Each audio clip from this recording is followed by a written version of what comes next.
président de la République a une difficulté. Vraiment, vu la Colosie, ils ont une usine lourde de grandes entreprises minières.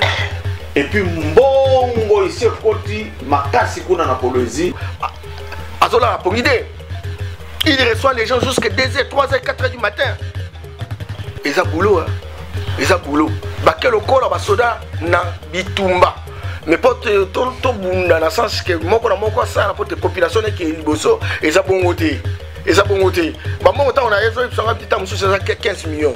Mais 15 millions, on va jolier, parce que ce côté là, on a un budget. C'est pour les aider. Si Ezali n'a pas entendu Angoana, yo en tant que politique, agir, yo en tant que parent, agir, essayer qu'on soit la juge. Vous savez, il y a un problème de management, il y a un problème de gouvernance, un problème également, il y a une conscience par rapport à la responsabilité. Je pense que nous sommes les Canafous du Sud, les lots. On va trouver ça, Koufa, le Kaban Soso, le Kaban Ndinji. Les lots, Bengal Bissona, Angola, Bengal Bisson, même la Congo Brazza, partout, n'importe où, au monde, regarde à mon élève, au monde, à son monde, à mon touté. Papa Yamba, Ndeba Bengaka, la réserve de la présidence de la République. Portez-vous bien. Bye bye.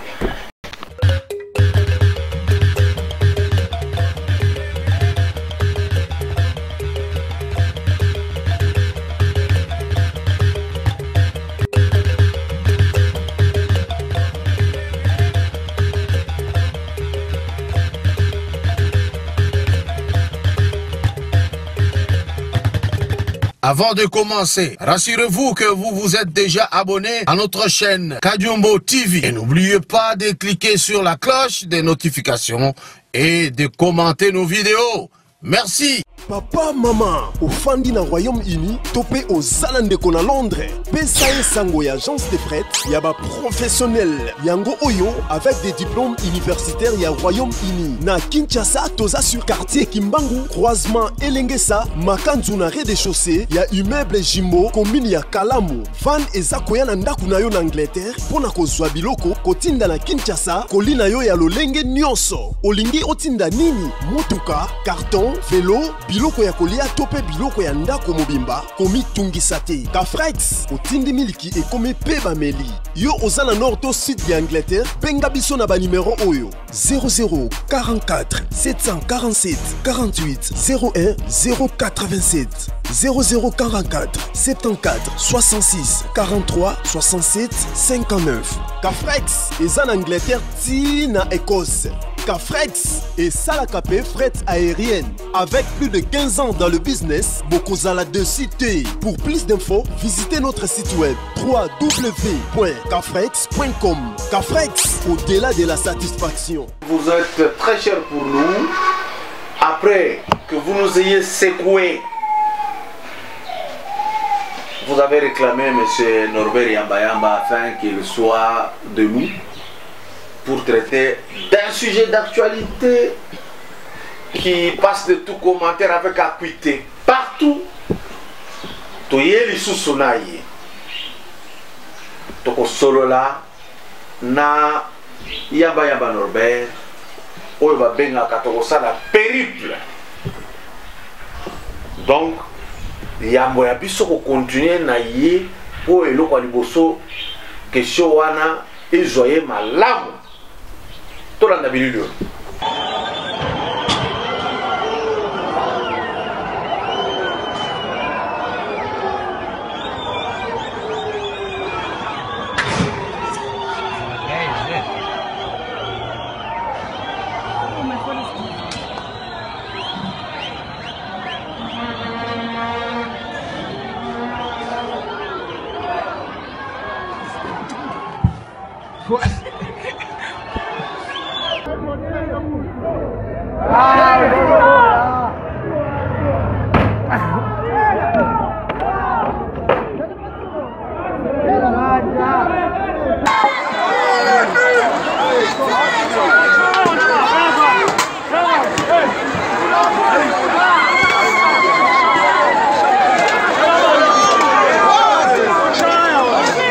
Bouti kolanda bilili bozalaka nango déjà ndezotinda biso to sola sikona yamba yamba mbote papa mbote ndiko ba sud-africain bangwana baza kosasa yo panafricanisme ngai panafricanisme afrocentricité etelemi pour dire que mindele sala biso mabe tango mulai eza temps ya bayindo kotelema pour te prendre règne ya planète oyo.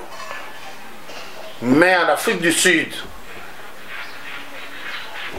Bazana Babels, les Hollandais qui sont venus habiter là-bas, et d'autres blancs qui s'y ont ajoutés, comme les Anglais, bah attaquer bango à bon côté. Bah attaquer bandeko na bango, bah noir, que bah yoko zamisala na biso. Impression za nini na kotala ndenge bazobeta mutu mabanga na mutu akufa kaka ya yesi la. Merci ndeko Kadiombo. Merci na mutu na na parce que zo salanga pasi. Natali bilili pe na moni yangi nzambe na ngai Afrique na biso. Afrique notre mère patrie. De comprendre tes raisons pour laquelle tango za koloba toza ba panafricaniste na banza mukolo ba panafricaniste ba kozala mingi na pouvoir tango mususu Afrique s'est créé au bengi États-Unis un état fédéral où ko permettre que to koma mutu moko tant que tozala ki divisé na Berlin webi ke na Berlin kuna bato basala ki milulu wana bazala bato moko bakoma ina na Afrique te bazwa ki ba carte moko ba se référer ki ba carte moko ezaki très mal dessiné au point où ba diviser biso ba saucissonner biso et puis ba ju ba roi télé moko na moko ba tchétché bango na ba pays au point où bango bazolinga même pas que le loto zonga ici comme ndenge tuzalaki na tango bakoko na biso. Alors tango ba tché biso bache bandeko na biso ba responsable bandeko na biso pe olie ba gérer mboka ndenge longo bani parce que biso toza ba besoin peut biso pe to ke liboso non ba o bache bango baza ba intérêt na bango et que bato wana ba ko ba commissionnaire ba ko ba courtier pour basa ila bango musala tino monique bon ba payer belé en Afrique subsaharienne makambo eza kotambola malamu te.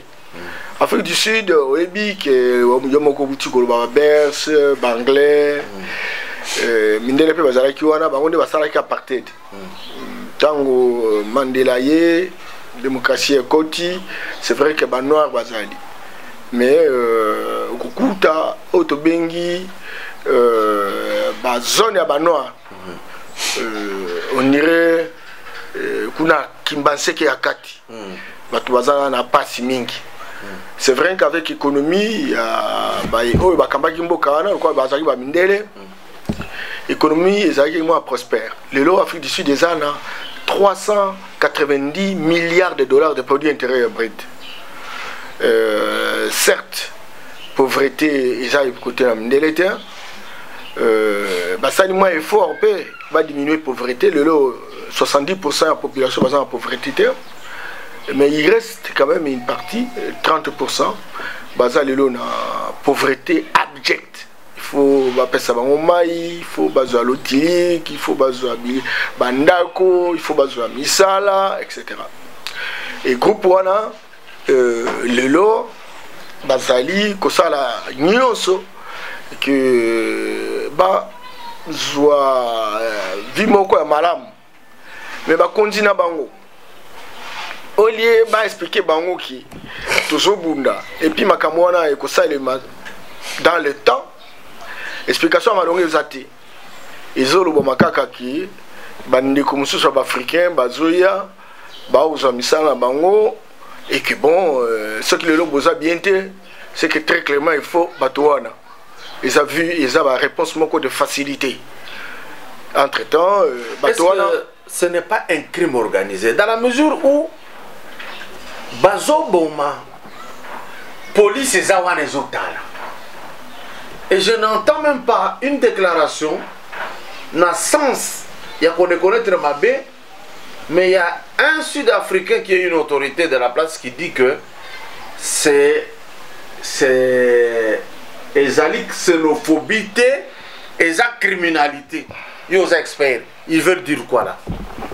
Avant de commencer le langage, il faut vraiment tout expliquer pourquoi on en est là. Voilà.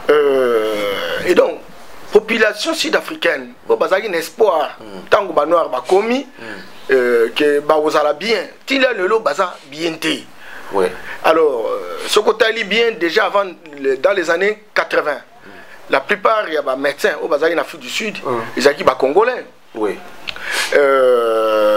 Et puis bon, Afrique du Sud, en tant que pays un peu plus industrialisé que les pays sud-africains, beaucoup de pays africains, qui ont refuge, comme des réfugiés économiques en Afrique du Sud. La plupart des travaux ils ont salima, une coopération. Ça veut dire bachayer, bateau bazo surveiller ba véhicule, bateau bazo ba vigile. Minga misala ils ont salima na ba oyo ba uta na ba pays mususu neti ba na Afrique subsaharienne, ba pays na Afrique centrale, na Afrique même de australe. Et donc sikoyo au lieu que gouvernement bazo ba mesure de telle sorte que répartition équitable. La décision modèle est salimi mingité. Alors, biso ba côté na biso. Le quoi tout ça qui peut la bakonzi. Oh, bazala qui na sens moko ya responsabilité. Oh, sens moko ya koyeba ke oza lelo mokonzi parce que batu ba ali. Et que batu wana baza besoin ba uzwa environnement moko ko subnga bango ba zwa misala, ba vivre malamu etc. Lelo pays belé en Afrique centrale.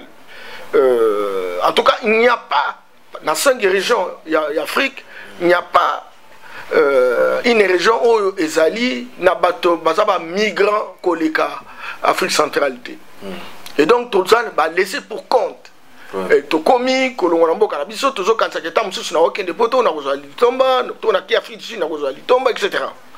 Et que au moins ce que talika va comprendre bien aux Congolais, aux Africains, aux comme on a bino on dirait tout besoin de mendiant et que bino de besoin ko ya pour déranger bango. Et puis oye ba pe ba comportement pe tam susupe na tango mutazana ko luka moi le kuta pe zanga raté et donc ba créer haine. Ba créer haine. Alors haine on a d'abord situation bazana yango haine on a ba tum susupe ba zoya ba sala misala ni l'humanité. Et donc, et provoquer ma kambo modèle wana. Ndekona ngai, le toko déplorer kadjo monangai. Nazo condamner systématiquement ma kambo wana parce que moi j'ai des enfants en Afrique du Sud. Le lokutu na auto benga bango nazo so bango te motema na ngeza tranquillité.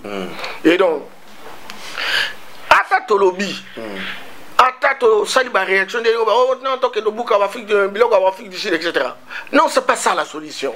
Solution ezaka oyo président Félix Antoine Tshisekedi aza koloba abi to bongi samboka au lieu de ça ba migration de réfugiés économiques.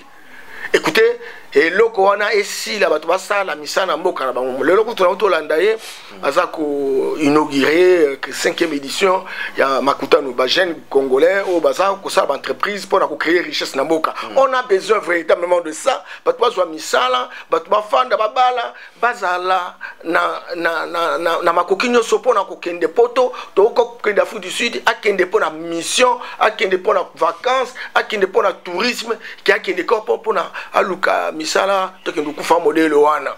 Mais écoutez, sud-africain le kolo yebi la plupart des entreprises na bango sont opérationnelles en mboka biso.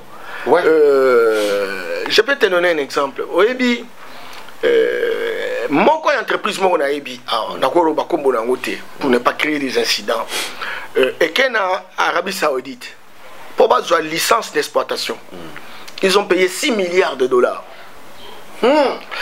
Et tant que baye va payer combien? Moyenne hors biso to leki to ça la batte belé. Ouais. Bon bah pour accéder 15 millions, mais ils ont avancé 4 millions.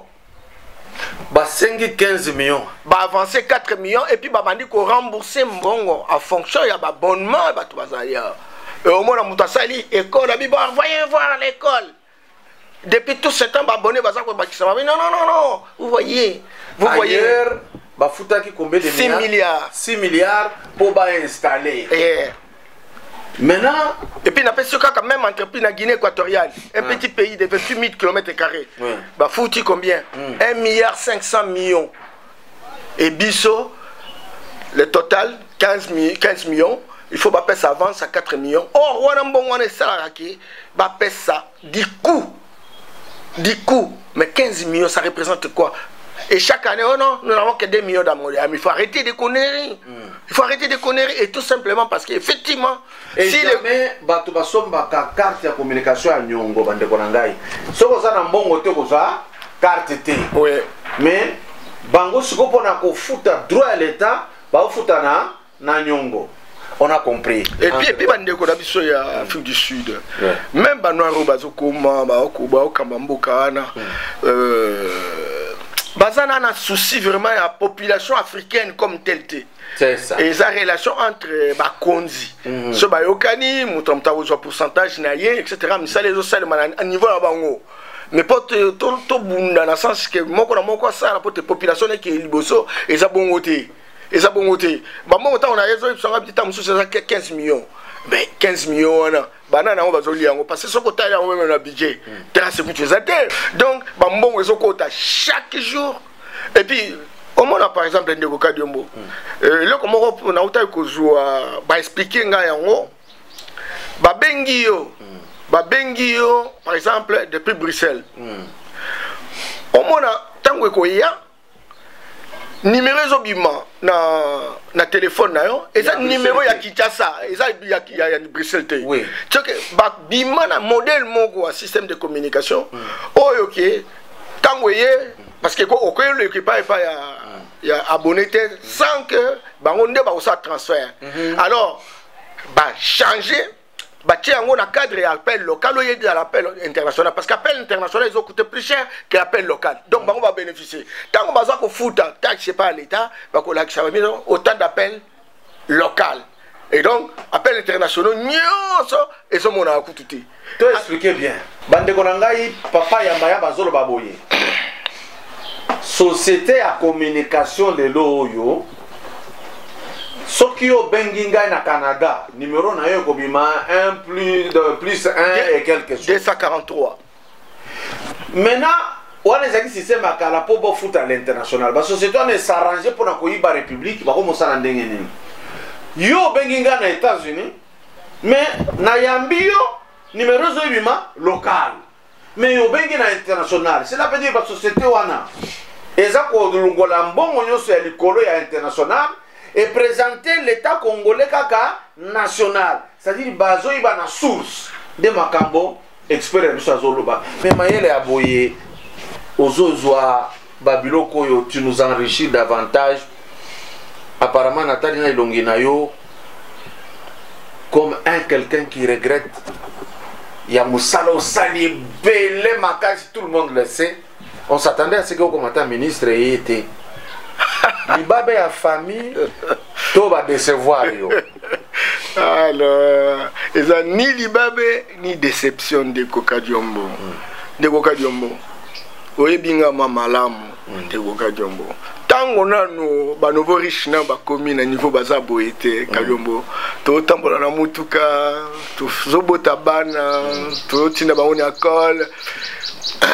Mais tout ça li modèle moi mon cœur ici ka kofanda Kadiombo ti ils a déception te ils a payé babeti to bondi 37 ans de Kadiombo on est bien que na bundaka est-ce que comme sous tout ça tout même un espoir te que tam sous les loto ko soit pouvoir le camp de Félix Antoine Tshisekedi a joué le loti tout ça banda ko bundaki moka bisope et kendeka liboso et puis tous les gens qui ont IDPS, ils ont parti monco, locaux, les gens hommes très intègres, et donc, tous les projet de société, tous les offre politique, tout ça, tout qui est tout bon Sambuka.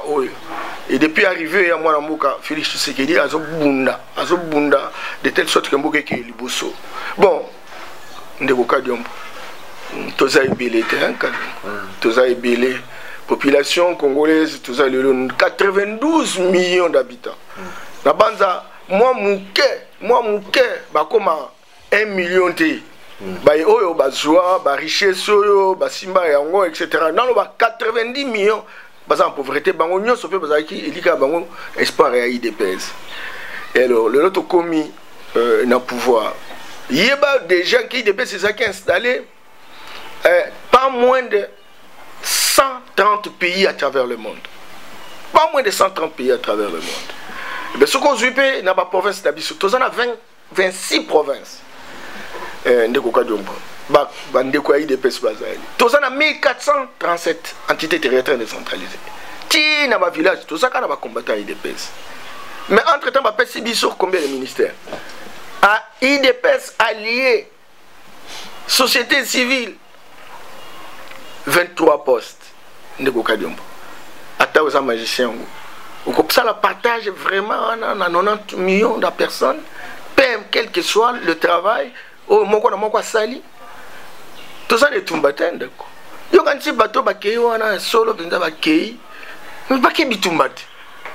Quand ça que le coup les aguilles bosso, pesio, bacheo, poudre na mutu, ou sala. Non, président de la République, Kalami, tout le monde. Donc, Azola, pour l'idée, il reçoit les gens jusqu'à 2h, 3h, 4h du matin. Ils ont boulot, ils ont boulot. Bakel au corps, basoda na bitumba. Président Nengaza entraîneur. Abi que bon, l'équipe na match tozo bunda. Voilà, na comme toza va jouer rebelle. Tikana na cha mututel, azana 9, mututel, azana 11, mututel, mais quand même ba réserve bazalaka. Ba réserve bazalaka. Ok, wata même aux meilleurs joueurs, ce qu'on foutait, Babino, Mosusu, Akota, Assala. Et la bande d'habitude, tous la réserve de la République. Et puis, il faudrait pas que tu construire l'idée que pour vivre, il faut aux alakaka, membres du gouvernement, et ça malamouté. Ce qu'on monte dans poto, etc. Il y a des hommes très célèbres à partir de l'idée na bango. Donc, vous avez une notoriété. Le problème, c'est que le gouvernement de la République a ça de telle sorte que après ça mon possibilité dans le possibilité après ça mon côté mais environnement où il peut permettre que mon tomta ça va initiative naï ngana za consultant j'ai un cabinet, je suis chef d'entreprise, je peux mieux vivre si effectivement les par exemple dans un je peux marcher dans un sala etc. Et puis bah, reconnaître quand même qu'il y a une telle ou telle personne à tel ou tel niveau, à tel profil, à tel background, et qu'il y a beaucoup de sunga. Et ça, c'est que comme tout ça, et en face, donc, comme on a tête, donc, politique, on a revaloriser les ressources locales. Et c'est ça, justement, la vision du président de la République. Donc, pour le reste, il n'y a pas de déception. Je crois, parce qu'il me connaît personnellement, je crois. Il connaît aussi ce que je représente en termes esprit à Bomoto. Le moment viendra. Le moment viendra. Tant que c'est moi qui dois jouer le jeu. À côté. Et ça, et ça, tout ça, la jeu des dames. Et donc, le moment viendra. En tout cas, je n'ai aucune inquiétude. Et je crois fermement. Et moi, je vais continuer à l'aider. Parce que c'est le combat que nous avons mené ensemble. Et c'est le combat que nous voulons véritablement que notre pays fonctionne autrement. Je vais continuer à mener au travers mes idées, et de tout le temps, je continuerai à aider le président, non technique, s'il en faut, etc. De manière que Azala suffisamment documenté, alimenté, et permettra de décision stratégique pour la République. Mais nous n'allons pas tous nous inquiéter, sinon alors on risque véritablement de tirer de bourrées rouges sur notre président, qui, en fait, même s'il était Jésus-Christ, il ne saurait pas engager tout le monde comme ministre, parce qu'effectivement, c'est limité. Combien de fois on dit non, mais écoute, 65 c'est trop. Surtout que nous avons des gens qui n'ont pas suffisamment la bonne volonté pour que les choses aillent comme il se doit. Non. Il faut avoir pitié du président. Je ne voudrais vraiment pas être à sa place lorsqu'il s'agit de désigner Batou. Et je sais que Aïbi Moko Namoko. Vous savez, le président de la République a une difficulté. Mais c'est aussi vrai qu'il est resté pendant longtemps en Europe aussi. Et puis, il connaît les prouesses des uns et des autres. Dans un premier temps, il doit prendre Nazu Moutoutel. Mais parmi les bateaux, il y a Yebi. Il y a Nazarakati. Et puis un jour viendra où, lorsqu'il estime que Norbert peut être chef de quartier, pourquoi pas, à ce moment-là, il m'enverra. Merci beaucoup Nandé Boyoki réponse à papa Yamba Yamba azako sala souci mon côté pour nommer ministre était ou vice-ministre ou bien ministre d'État ou vice-premier ministre. Papa Kadio mon alingi pena ibisabatu s'il vous plaît. Vous tika calme. Et ça la passe. Téléphone nyo sona zozo kaka onde ni na basalo boy. Ndeni basalo boboni boy ko bitumbo to bundi awa. Ça fait plus de 30 ans. Ouais. To bunda ka pona za ministre. Bongo seconde na fandi boy na ministre c'est différent c'est ça. Ah non non, otika nanu ko bon encourager les biso to continuer ko bunda to réussir et l'autre lukaki. Et l'autre lukaki est la situation peuple congolais est changée.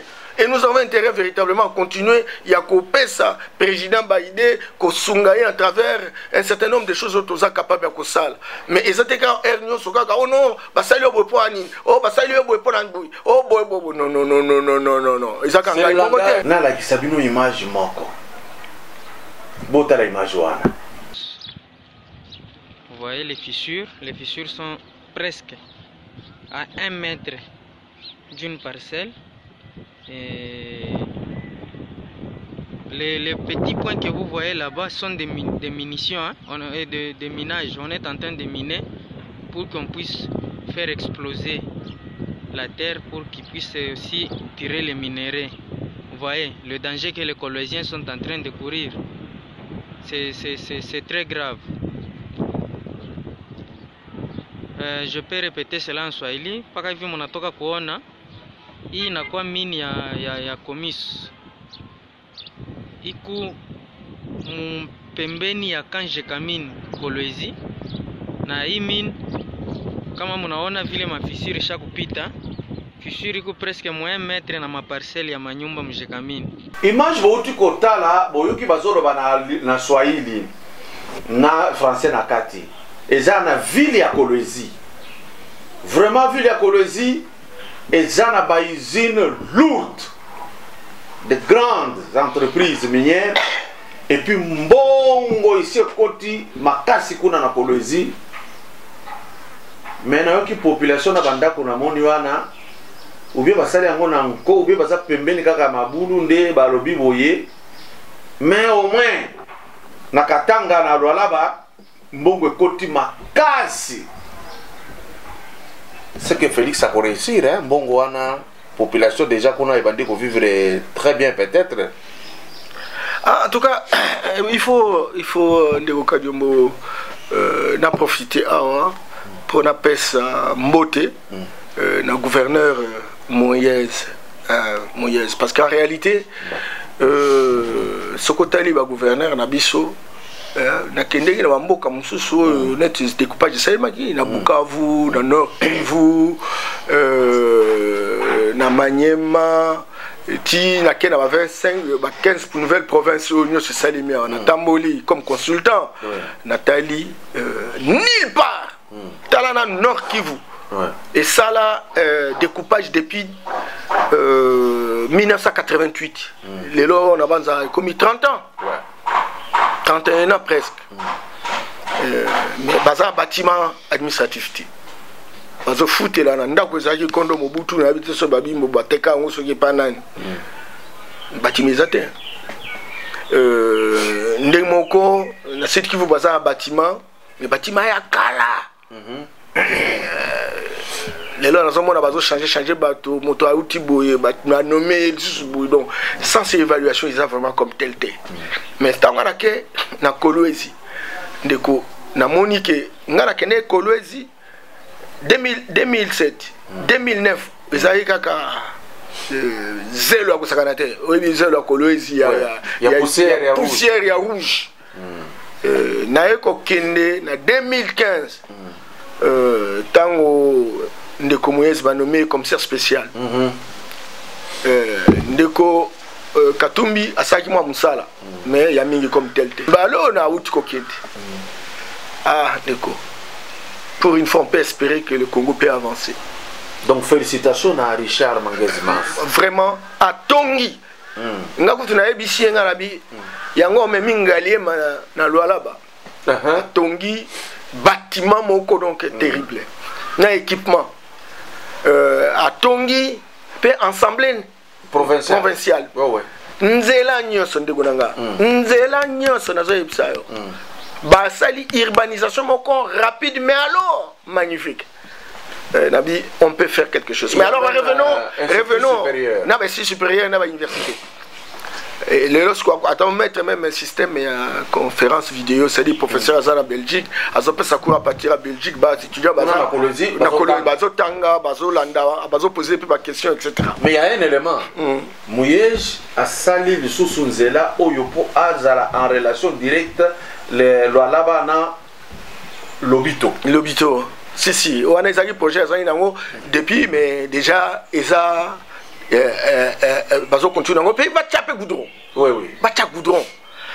Donc, alors, mais lorsque je discute avec personnel, etc., c'est comme si, dans le moyen, Bazo Salam Salarana, Kinshasa, en tout cas, ils ont dépassé 5%.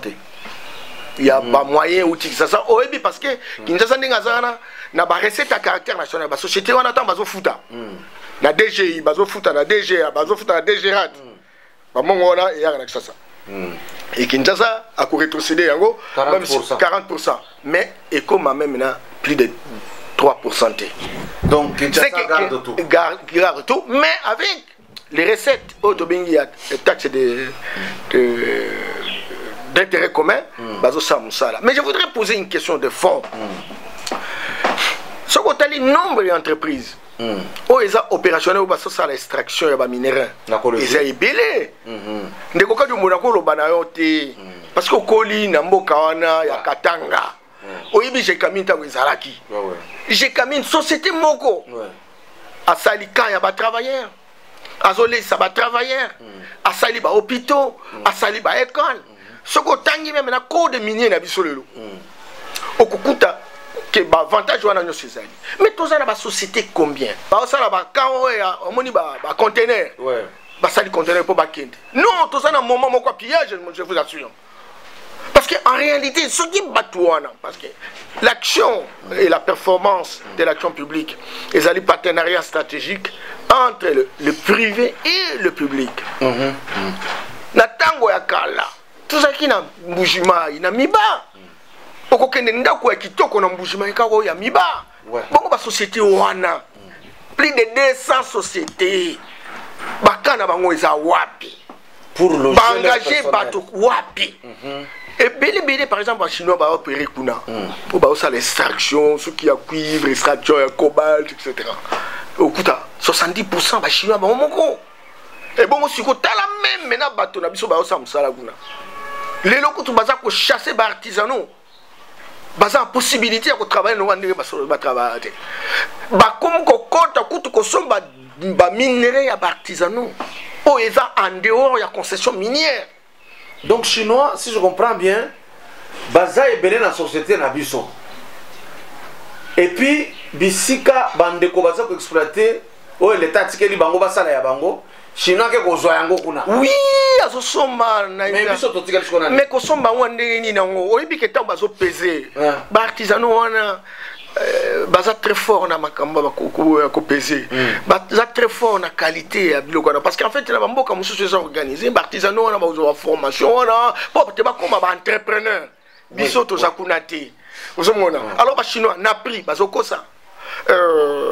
Na paysage bazoko ça na qualité bazoko ça na qualité moko kitoko ba bino na qualité ne za faux et comme ba toza enfant pour ba kita prix entre temps bango baza ba concession donc ba comment zoa deux côté ya concession côté ya ba artisanaux entre temps baza ko combattre peu ba artisanaux pour ba zoa ba place espace pour ba continuer ba exploiter bango moko entre temps ba toza baza suffisamment protégé et c'est ça justement le grand drame et le président de la République a la responsabilité sincèrement na domaine na mine encore que bato ba suma mine ça bato régime passé ba zongeli kaka bango kaka et je pense qu'aujourd'hui plus que jamais mboka na biso et ça la capacité et à comprendre ma responsabilité non talent gratuité enseignement c'est 2,5 millions 2,5 qu'est-ce que cela représente loi là ba yango moko ko bimisa plus que ça mbongo za wapi et ça kaka c'est volatilité que vous dire on plus de 75%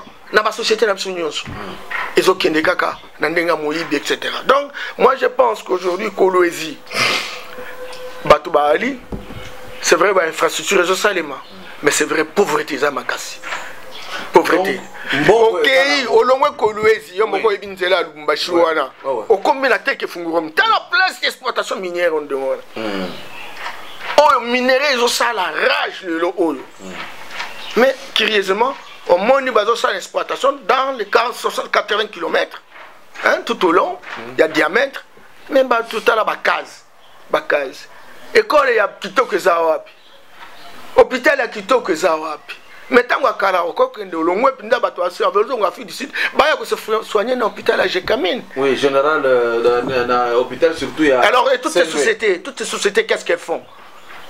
Bon, l'article, ils ont promis qu'il y a un investissement socio-économique. Qui surveille ça?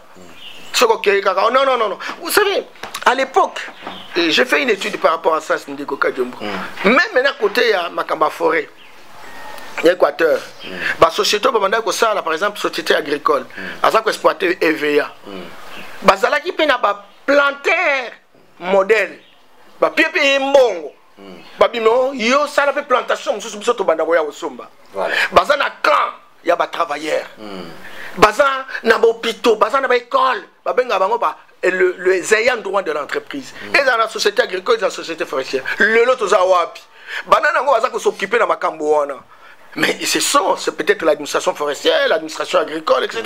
Et quelle est la capacité? Il y a quoi influencer Batoana ou Bazo Samsala pour vous savez, il y a un problème de management, il y a un problème de gouvernance, un problème également, il y a une conscience par rapport à la responsabilité. Je pense que nous sommes les Canafou du Sud, Lelo. Oh, Batounabiso, Bazo Koufa, le Kaban Soso, le Kaban Ndindi. Lelo, Bengal Biso na Angola, Bengal Biso même na Congo Brazza, partout, n'importe où, au monde, regarde à Mundele, au monde, et je pense qu'avec le régime de Félix Antoine Tshisekedi, nous sommes en train véritablement d'assainir la situation. Mais c'est vrai qu'il y aura trop de douleurs d'enfantement parce que Oba Mesana, Kosala Moussala, n'a pas comportement na bangona ko s'enrichir a lingi donc ye moko dans la quartier ba mituka 100 banda kwa étage atala ka bato na C et donc ce qui bato wana kaka bango ne ba jouer responsabilité malgré le changement effectivement fort président salut ne fort yo sali pour renouveler Bilongi etc. Mais malheureusement il semble qu'il y a des parrainages aux responsabilités donc à l'obité parce que ça comme au sali plusieurs années aux petit n'a confiant au propriétaire la place mais c'est pas avec Félix qu'on va s'amuser. Je crois qu'aujourd'hui plus que jamais malgré que le gouvernement toujours il y aura un contrat de performance, parce que en réalité de Kadiombo dans mon programme le moment viendra, il faut que le Premier ministre soit plus technique. On nous a toujours dit qu'il est prof, oui, mais c'est prof à s'enseigner. Mais la technicité, c'est autre chose. Et la technicité se remarque au travers de la production, il y a document technique, l'outil de votre gouvernance. Et dans cet outil de gouvernance, vous dites, je vais faire ceci, il faut dire à quel moment vous allez faire et combien ça coûte. Donc et quel est l'indicateur de vérification? Tout ça, on en a besoin. Il me semble que dans ce document-là... manque dans le discours programme du Premier ministre, il n'y a pas un chronogramme. Il n'y a pas un chronogramme, il n'y a pas un montant. Mais il semble qu'il va le rectifier aujourd'hui pour donner le montant. Mais ça, ce n'est pas le problème. Moi, je pense que le Premier ministre va faire ce travail technique.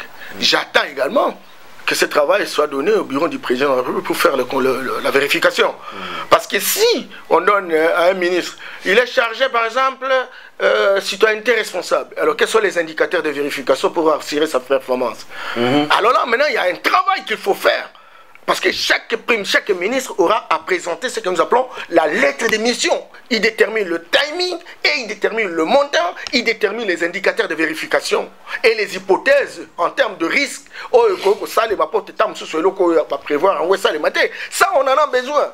Et que le bureau président de la République sous forme d'une matrice de vérification, avec dans tel mois, dans tel ministère, on va faire ceci. Et s'il descend, il va trouver qu'on a fait ça. Et si on n'a pas fait ça, il est capable de poser des questions pertinentes à la personne. Aujourd'hui, les choses se font vraiment en vrac. Au moment où on a ministre, par exemple, pendant 2 ans, Ayebi, qu'est-ce qu'il a voulu faire? Qu'est-ce qu'il a fait? Il ne sait pas. et quitte ce ministère pour aller dans tel autre ministère. On va dire non, mais écoutez, ce ministre-là, il est compétent simplement parce qu'il parle français. Ce n'est pas ça.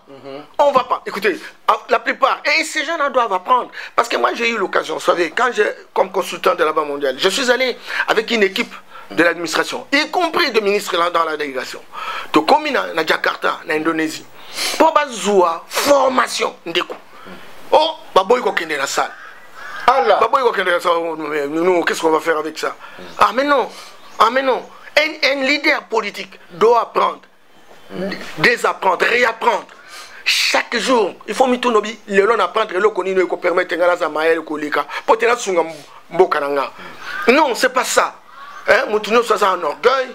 Tout le monde veut se faire appeler excellence, tout le monde veut se faire appeler honorable, et quand il est excellence, et bien c'est fini, ça s'arrête là. Dieu a exaucé ses prières et aucune action dans la perspective de pouvoir changer la situation de notre peuple.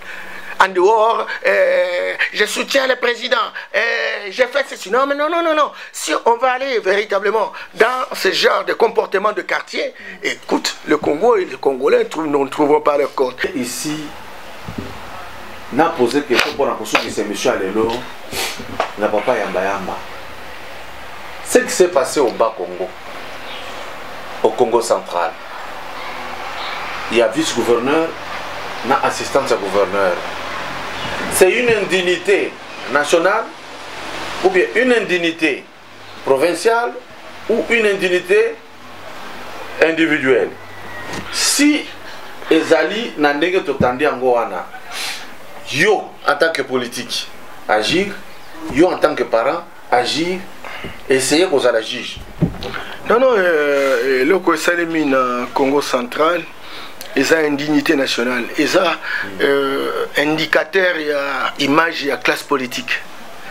Classe politique, parce que on est bimi libanda, mais ce qu'on est combien de lelo, on est au botami lelo, combien d'hommes politiques bah bimbo en des millions. Le lot, le cas de tout ça, parce que on a pour mon parce que mutake pas moi si, mais on va sortir bon mamboka, bah on soit bon on est basakani, ça la biloko moko donc incroyable, basant sens dignité. Donc autrement il y a pas Congo, ils ont image, donc ils ont échantillon représentatif, il y a image, il y a classe politique. Il y a quoi qu'il faut, il y a plus mauvais que ça. Et je crois qu'aujourd'hui, plus que jamais, bon, on a battu à travers le monde. Je crois qu'aujourd'hui, plus que jamais, il faut quelque part, Ndeko Diombo, tout se comporter autrement. Ndeko Diombo, j'étais consultant. J'ai été consultant à la Banque mondiale.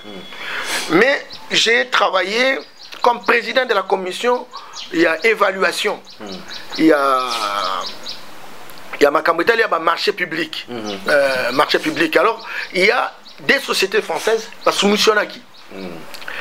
Et puis, la société africaine, etc. Il y a une quinzaine nominés. Et moi, j'ai vu venir un groupe. Il y a un bureau, le coup, les a 4 millions quelques. En tout cas, ceux qui ont validé Bissou. Aux à 30%. Non, mais c'est comme ça que les choses fonctionnent. Est-ce que tant qu'on a vu ma passation de marché public, bon, ça n'a qu'à mon assaut mouton? Non, mais l'assaut mouton, n'a suffisamment informé, mais en réalité, ce qu'on t'a dit, délai à ce mouton.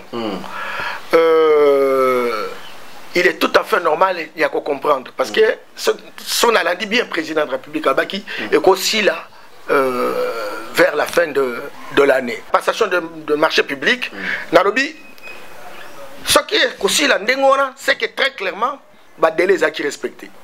C'est-à-dire quoi? C'est-à-dire, appel d'offres. Ça la Congo, appel d'offres. En tout cas, moyenne, dans le marché au modèle Ouana, pour que l'entreprise soit plus efficace, il faut passer au moins 3 mois. C'est ça. Il faut 3 mois.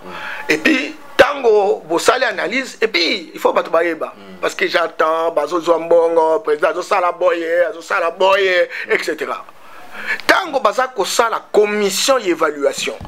Président Zakunata, okokuta entreprise service eza concerné na eloko wana et okokuta pe ba service technique mosusu ya l'état okokuta pe ba expert bango nde bakoanalyse badossier nyonso bakotisi mpo na makambo etali ya marché wana alors bango nde bakotire conclusion au regard ya score ya moto ya kozala capable mpo na sala eloko wana et on amène l'information au chef de l'État. On amène l'information au chef de l'État. Mais le décaissement de l'argent, il y a des procédures. Ce n'est pas le chef de l'État. C'est pas le chef de l'État constate que sur base d'une analyse technique, voilà, telle entreprise est capable. D'ailleurs, l'entreprise elle-même capable de préfinancer les travaux. Ça fait partie des critères. Et donc, à ce mouton, moi je pense qu'à l'analyse de ces questions, sans avoir véritablement le dossier entre mes mains, moi je pense que si 3 mois pour le soumissionnement, il doit y avoir 1 mois pour commettre le résultat sur la place publique, et puis la personne ou l'entreprise qui gagne le marché doit faire la commande de matériel. Si par exemple, ça lui commande un matériel, par exemple en Chine, il fait ça là 2 mois. Nanzela pone comment? Colonne en fer. C'est ça. Et donc, 2 mois. Après 2 mois, maintenant, il faut recrutement et abattu. Bon, il faut étude de faisabilité pendant que ça, l'adaptation par rapport, il y a Salema qui avant. Donc, moi, je crois qu'aujourd'hui, plus que jamais, tant que nous n'avons pas lu les thèmes de référence, tant que nous n'avons pas été à la commission d'évaluation pour le recrutement de ceux qui véritablement avaient la responsabilité de faire le travail, nous devons avoir des réserves de faire des déclarations, sinon ça risque véritablement d'être un débat de quartier ou un débat de prospérité. Merci beaucoup. En tout cas, tu as mis dans émission Nabiso, tu peux reprendre Papa Yamba Yamba na ba émission surtout préparée à Makasi Ezali. Félicitations à président Félix Antoine Tshisekedi Tshilombo d'avoir battu le corps à Bango Pembeni Naïe. Prochainement, tu vas voir que Sabino battu sous ba canon baza Pembeni Naïe. Ça ne peut pas me faire étonner na ba gestation yo tout ça comme on a biloko neti tambola ki malembe parce que nous devons cultiver notre patience. Ça manque énormément la population congolaise. Tous appréciés à Makambutu, tout le monde a manque etelina nous te bateki yango besu. À la rigueur, tika mutu azemi tango alingia sanza akoko buka moko alié pour nazemi. Mais le Congolais moni mutu azemi abuki yango alié pour nazemi, ya kanisi ke bakoko tekela yango batutu abuki nyonso ya kotelati. Nous sommes pressés na Makambutu. Na kokumba mutuka pressé au tout balingo BBC par peinture mais au BBC au combien à 50 mètres au télé mbangu nyonso sala kezaki ali Papa Yamba Yamba nde babengaka la réserve de la présidence de la République. Portez-vous bien, bye bye.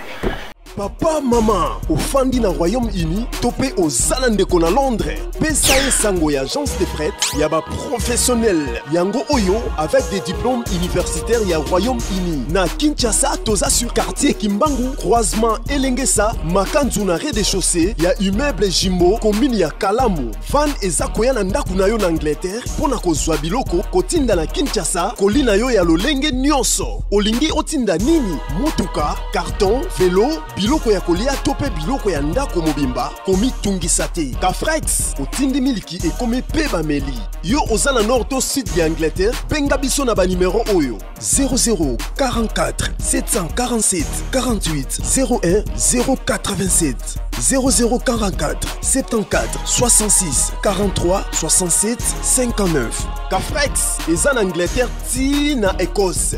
Kafrex et Salakapé fret aérienne. Avec plus de 15 ans dans le business, Bokozala de cité. Pour plus d'infos, visitez notre site web www.kafrex.com.